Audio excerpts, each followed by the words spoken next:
Agaseke k'amakuru mu karere ngapfunduriwe muri Kongo Kinshasa. Ku bwiganze abasenateri ba Kongo bemeje kwambura ubudahangarwa hoza ari perezida wa Kongo Kinshasa Kabila. Nimeye ko Ubushinjacyaha bwa gisirikare busabe ko yamburwa ubudahangarwa kugira ngo umurege mu nkiko.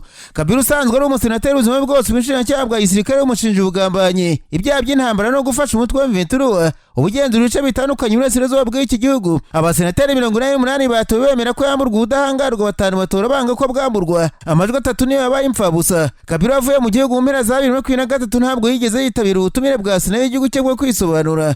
Iki cyemezo cya Sena ya Kongo kirafungura inzira ku bucamanza bwa gisirikare bushobora gutangira kumuburanisha ku byaha Ubushinjacyaha bumurega. Niwe muntu wa mbere wategetse Kongo ushinjwa ubugambanyi n'ibyaha by'intambara. Kuregwa n'Ubushinjacyaha bwa gisirikare byakurikiye ibyatangajwe n'uwo musimbuye ku butegetsi Tshisekedi muri Gashyantare umwaka. Yavuze ko Kabila ariwe muntu nyawuri inyuma y'ibi byose, amushinja gufasha M23 mu kumusubiza muri Werurwe. Kabila abwiye abanyamakuru ari muri Afurika y'Epfo ati iyo bafatanije M23 ibintu byari kuba bitandukanye nuko bibize uyu munsi. Ku rubuga rwa X bwana Kabila yavuze ko yamenye amakuru yo kumwambura ubudahangarwa byakozwe n'ubutegetsi, ariko hamya ko bitakurikije amategeko ahubwo ari igitutu cy'ubutegetsi bwacanganyukiwe. Muri ubu butumwa bwa Kabila yavuze ko atigeze tererana igihugu kandi ko bakoze iki gikorwa yise cy'ubwo bazayibazwa n'amateka yo nk'uwategetse Kongo imyaka 18 nta kintu na kimwe yishinja. Joseph Kabila yagaragaje ko abanyekongo atari abantu b'injiji, ko bazi neza ububatse igihugu cyabo n'uwagisenye, ku buryo ibyo bakoze nta gaciro na gake yabihaye. Uyu munyapolitiki asohoza ubutumwa bwavuga ko bamwambuye ubudahangarwa bagamije gusibanganya kunanirwa gutegeka igihugu kwabo bibeshya, kuko kuri abantu batagutorera nk'uko batoreye kumwambura ubudahangarwa, ahubwo guhoraho kandi kuzigaragaza. Ferdinand Kambere uvugira ishyaka PPRD rya Kabila yatangaje ko Sena idafite ububasha bwo kwambura Kabila ubudahangarwa kuko atari umusenateri nk'abandi, ko nk'uwahoze ari umukuru w'igihugu agengwa n'amategeko yihariye. Kambere yongereho ko kongere y'imitwe yombi y'inteko ishinga amategeko ariyo yonyine ishobora guterana ikambura ubudahangarwa uwahoze ari umukuru w'igihugu. Kugeza ubu Kabila waranzwe no guceceka kuva ku mwanya w'umukuru w'igihugu ntabwo bizwi neza aho aherereye. Nyuma y'uko bivuzwe ko ashobora kwerekeza muri Burasirazuba bwa Kongo agenzurwa M23, ariko ibyo bikaba bitaremejwe n'uruhande rwe ko yagiyeyo. Nyuma yo kuva mu gihugu cye mu mpera za 2023, Kabila yabaga muri Afurika y'Epfo ubundi muri Zimbabwe nk'uko hafi ye bagiye babitangaza. Ariko kandi General de Brigade Pierre Bamwesize urimo nkuramutima za Joseph Kabila Kabange ubu yamaze gutabwa muri yombi. Bamwesize yahoze ari umurinzi wihariye Perezida Joseph Kabila. Amakuru yavuze ko kuwa kane nibwo yatawe muri yombi n'ubutasi bwa Kongo nyuma y'amasaha make hatwa ibibazo. Uyu mujenerali wari umaze igihe akorera Dungu mu ntara ya Twahirwa. Amakuru aturuka muri Kongo avuga ko yafatiwe i Kinshasa aho yari ategereje kujya hanze kwivuza. Kugeza ubu ntiharamenyekana ibyaha akurikiranweho. Uyu musirikare cyakora yatawe muri yombi mu gihe ubutegetsi bw'i Kinshasa bukomeje kugira intorezo wahoze ari shebuja. Nararanganije amaso ibinyamakuru byandikirwa muri Kenya. Abanyamakuru bakiza amakaramu ku mpapuro barandika. Banitswe Impirimbanyi uburenganzira bwa muri Kenya bwana Boniface Mwangi wari urengero muri Tanzania yabonetse, ariko aravumira kugera ubutegetsi bwa Perezida Museveni wa Tanzania. Uyu mugabo wageze muri Kenya agendera mu kagare k'abanyantege nke tumenyereye ku bantu bafite ubumuga, yavuze ukuntu yakorewe iyicarubozi ubwo yageraga muri Tanzania kuwa mbere mw'iki cyumweru. Bwana Mwangi kimwe n'izindi mpirimbanyi yari agiye gukurikirana urubanza rwa Tundurusu utavuga n'ubutegetsi bwa Tanzania ukurikirana ubugambanyi ku gihugu no kugumura abaturage. Ibirego bya Tundurusu bamwe babifata nk'ibirego bishingiye ku mibonere y'ibintu muri politiki ya Tanzania. Boniface Mwangi yavuze ko yafashwe kuwa mbere akajyanwa kuri sitasiyo ya polisi agatangira inzira y'umusaraba muri Tanzania. Ikinyamakuru The East African cyavuze ko Impirimbanyi yavuze ko yakubiswe bihambaye, bamupfuka mu maso bagahambira amaguru n'amaboko. Uyu mugabo ibura rye ryari ryarikokereje muri Kenya. Yavuze ko yafunganwe n'umunya-Ugandakazi Agather Atuhaire nawe w'Impirimbanyi. Yavuze ko baboke bakabakubita bakajya basaba kujya koga bafite mu maso kandi bambaye ubusa kugira ngo bihagire amaraso yashobokaga ahantu hose. Ibinyamakuru muri Uganda byavuze ko Madame Atuhaire bamujyanye bakamujugunya ku mpaka wa Tanzania na Uganda aho bamutoraguye ariko ari muzima. Bwana Boniface Mwangi yavuze ko iyicarubozo bakorewe ryari ryategetswe na Perezida Museveni wamaganye kuva bakigera mu gihugu. Uyu mugabo yavuze ko ari umunyafurika kanoni kandi ko atemera akarengane ka bene wabo kariko kose, kuko ubwo Freeman Mbowe yaboraga ishyaka Chadema muri Tanzania ubwo yafungwaga nabwo ngo aramusuye. Uyu kandi yasuye umunya-Ugandakazi Stella Nyanzi nawe wari Impirimbanyi muri Uganda asura Dr. Kiza Besigye ndetse na Cyagurira Batariyati Bobo Wine, aho hose ngo bashaka kwifatanya n'abantu baharanira ukuri mu bihugu byabo. Ababonye Boniface Mwangi bavuze ko yakubiswe ibirenge bikabura hamwe atabashaga gutambuka, ariyo mpamvu bagendera mu kagare.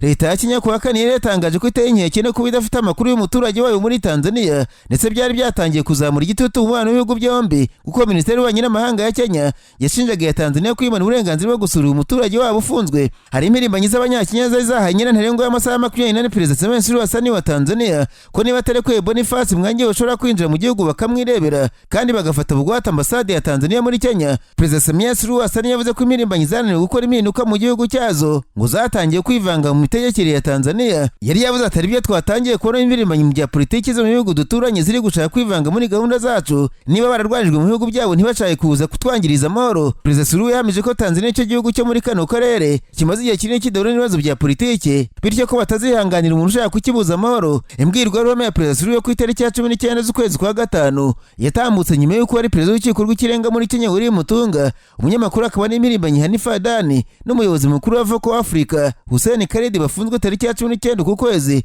bagerageza kwinjira muri Tanzania mu cyo bise gushyigikira Tundurusu utavuga mu rutegetse muri Tanzania. Mfunzwe tariki ya 18 Gicurasi uyu mwaka Marita Karoli wabaye minisitiri w'ubutabera muri Kenya n'abandi bari basubijwe muri Kenya nyuma y'amasaha make pasiporo zabo zafatiriwe ku kibuga mpuzamahanga cy'indege cya Julius Nyerere muri Tanzania. Abatavuga rumwe na leta y'umuryango urengera uburenganzira bwa muntu bavuga ko Tanzania ya Perezida Samia Suluhu Hassan iri gusubira mu by'ubutegetsi bw'igitugu nka Perezida Magufuli yasimbuye. Agaseke k'amakuru mu karere ngapfunikira muri Uganda, abanyamakuru bakojeje ba muri no barandika banditswe umupolisi wahoze uvugira urwego rw'ubugenzacyaha rwa polisi ya Uganda afunganwe n'umurwanashyaka w'abamwambuye ashinjwa gukangurira kwica Museveni n'umuhungu we General Muhoozi akoresheje amabuye. Ibinyamakuru muri Uganda byanditswe umupolisi Charles Twine wari usigaye agenza ibyaha mu nteko ishinga amategeko ya Uganda afunganwe n'uwa mutwe uwamubarinda cyagura batariyatsi bamwambuye no mwiceka NUP rwanya ubutegetsi abashinjwa kumukangurira gusebya abategetsi bakuru b'igihugu. Ikinyamakuru cyari mutakivuze ko Twine yahaga ubutumwa bwibasira Perezida Museveni General Muhoozi umurwanashyaka wa NUP akabikwiza ku mbuga nkoranyambaga. Mu kirego ubushinjacyaha bwabwira urukiko ko umupolisi wahoze avugira urwego rw'ubugenzacyaha bwa polisi yasabye umurwanashyaka wa NUP ko azajyamo ubutumwa bwe nawe akabusakaza.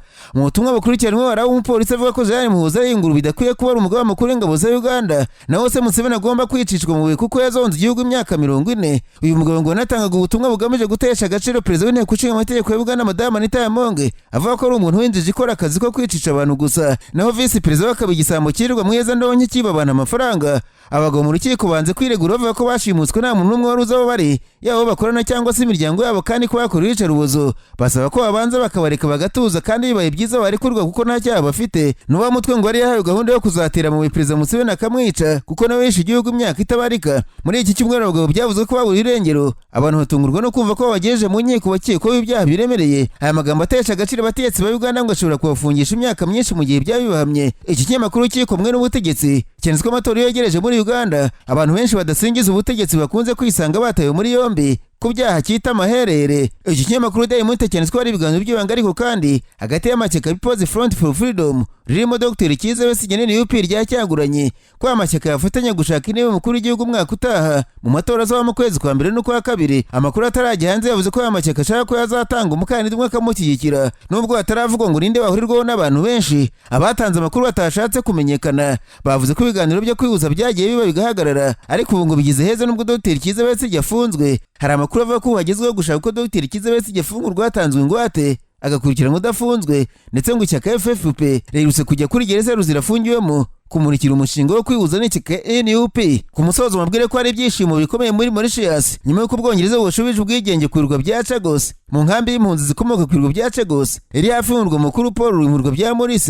Mu ijoro ryakeye habaye ibirori byo kwishimira amasezerano yamaze kugerwaho hagati y'Ubwongereza n'iki gihugu. Byari amarira y'ibyishimo, ibibatsi by'umuriro w'ibyishimo, guhoberana no kuvuga amagambo y'ibinezaneza bafite kubera mu masezerano. Umwe mu bagore bakuze bakomoka ku birwa bya Chagos n'amarangamutima menshi yavuze ati ubu noneho nshobora kujyayo nkapfira mu mahoro.